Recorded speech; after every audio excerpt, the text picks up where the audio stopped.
what are the major components of a good strategy? The first one, and we've touched on this a little bit this morning, is this idea that you must have an absolute clarity about why you exist and where you want to contribute. Mm-hmm. So sometimes when we do strategy, I describe that as the light on the hill. So what's that guiding light when you get up every morning, or when an organisation is working, that guides everything else that you do? Mm-hmm. And so the first major component is spending an inordinate amount of time on defining that clearly, Mm-hmm. and doing it as a collective within an organisation. So it's not the CEO's Mm-hmm. role to define the light on the hill and stand up and say, guess what, everybody, we're going for this, because you haven't had the buy-in from the organisation to that. So it's about the first component being getting all the organisation to spend a lot of time thinking about what that guiding light on the hill is. Mm-hmm. So to be the best marathon runner for Australia by combining natural talents and hard work, to use the earlier analogy. Mm-hmm. What is that light on the hill that you chase? Something that's just out of reach but worth chasing, and it guides you in everything that you do. So that's really important. And when you have that, then everything else you do, you just check that it aligns to that. Mm-hmm. If one day the phones aren't working and someone can't get hold of the boss and they've got to make a decision outside their delegated discretion, for example, they can just simply say to themselves, does it align to where we're wanting to head and what we want to do, or doesn't it? So you start to, allow the organisation to make decisions more easily, to flow more easily, and it starts to work towards it. So that light on the hill is critical, and without it you go nowhere. Mm-hmm.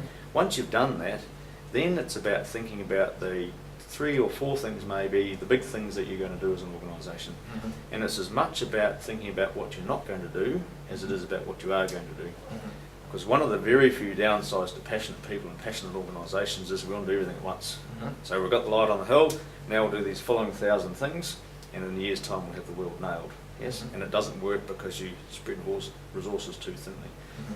But again, to use the analogy of running a marathon, if your focus is on winning the Olympics, the marathon race, then the 2 or 3 things you should do in a day are around lots of training, eating well and sleeping well, for example. Not all the other things that you might think about. And organisationally, again, it's the same. So if the light on the hill at ANZ was to grow market share in regional and rural communities, Mm-hmm. then we talked about things like what was the appropriate service proposition to the regional communities. So access to a bank and to money. So putting in ATMs, opening branches, building skills in local people, really important. Mm-hmm. Lots of other things we could have done, like building new computer systems Mm-hmm.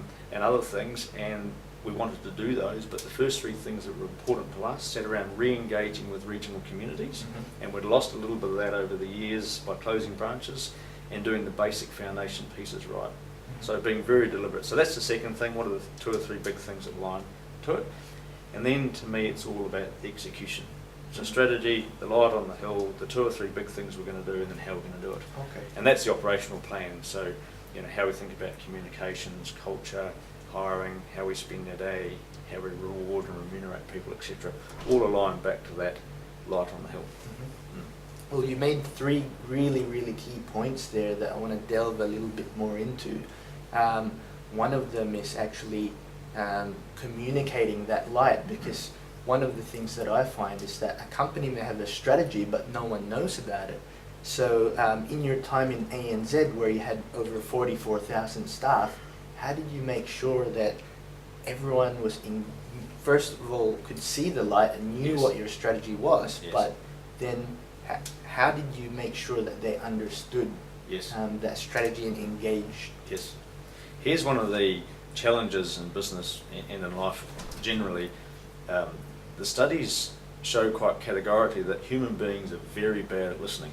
Mm-hmm. So if we have a message to say, and we say it through 3 different mediums, 10 different times, we will get under 10% of the message through. Mm-hmm. So we have filters. People will give us a long presentation, we'll pick one thing out of it, we won't pick the rest. Mm-hmm. So the challenge around communication is real, and getting an organisation aligned and understood and involved in that light on the hills is critical, as you say. Mm-hmm. And so to me, it's about the formal communications piece has been done well firstly. Mm-hmm. So every time you put out a formal communication internally, it starts with the vision or the light on the hill. Mm-hmm. And every time, repeatable, every time you do it. Every time you stand up in front of staff to talk, you start with that vision or that light on the hill. Mm-hmm. Every time you write an email, you put the vision at the top of it. Mm-hmm. And it goes all the time. So it's about consistency and Absolutely. also simplicity, so Yes. that everyone could understand it. Very simple. Yep, Mm-hmm. very simple. There was a slightly, well, the language was probably not that contemporary in a company I ran many years ago called UDC Finance. But Mm-hmm. UDC Finance in New Zealand was a New Zealand-based company owned by ANZ, and we did asset finance. Mm-hmm. And we had a reasonably good market share, but we had lots of things we could do better to grow and contribute to the asset financing business. Mm-hmm. So we came up with a vision which was the collective view of everybody, and the vision was to make a bit more money, have a bit more fun, and kick the competitor's ass. Yep. And that was the words we used. Yep. So have fun, make money, kick ass was our vision. Yep. And so, that's moved on, and perhaps the wording's different these days, but it was very, very simple. So every time someone stood up to speak, anywhere in the organisation, not just the MD, you started by describing the fact that this aligned to either having fun, making money, or kicking ass. Yeah. So that's the example. So the first thing is through all of those formal communications that needs to pervade. The second thing is it's got to be a living and dynamic thing. So everybody has got to feel that they have an ability to contribute to the continuing development of that vision, because it's a live thing that moves over time as you learn. If that doesn't work, why do we need to make changes? And that's not wholesale changes or 180-degree turns, but you're always fine-tuning a vision statement. So all those feedback loops are important. So if I'm a new entrant or the managing director or anyone else in the organisation, I feel like if I have something to contribute to the continuing development of the vision, I can, and it's taken seriously. So I'm getting it all the time coming at me, I can feed it back all the time. When I feed it back, it's listened to and reflected on, and so I'm taken seriously and all of that.